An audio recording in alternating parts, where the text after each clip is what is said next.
Ohio's coming back. It's that time of year again. Election campaign ads flooding your television, all telling you the same thing: who to vote for and who not to. So how did these ads affect college students making their way to the polls for the first time? Well, I am not a big fan of them because they get in the way of my cartoons. What they say is so slanted and biased that you can't always believe what they say. This year, ads face yet another twist that could confuse first-time voters. While voters are used to campaigners stretching the truth, we now have the first campaign in 4 decades that allows campaigners to potentially lie in their ads. Last month, a lower Ohio court ruled that campaign truth should be left to the voters, not the government. But those lies aren't confusing first-time voters.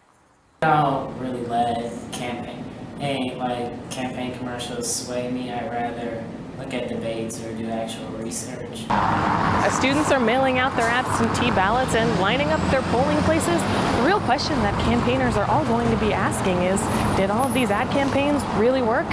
Some students say no. I feel like they don't really affect people with voting.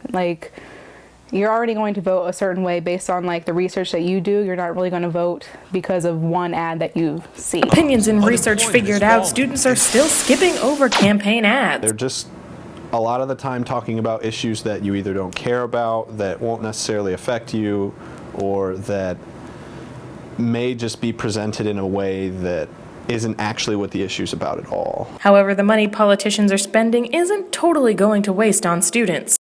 I think they may be effective in name recognition alone. I can remember just here in Ohio, the campaign ad that always said Sherrod Brown let us down, even though I could care less about Sherrod Brown. However, we won't know the real effect until November 4th. Kaitlyn Marshall, WOUB News, Athens. Father worked in the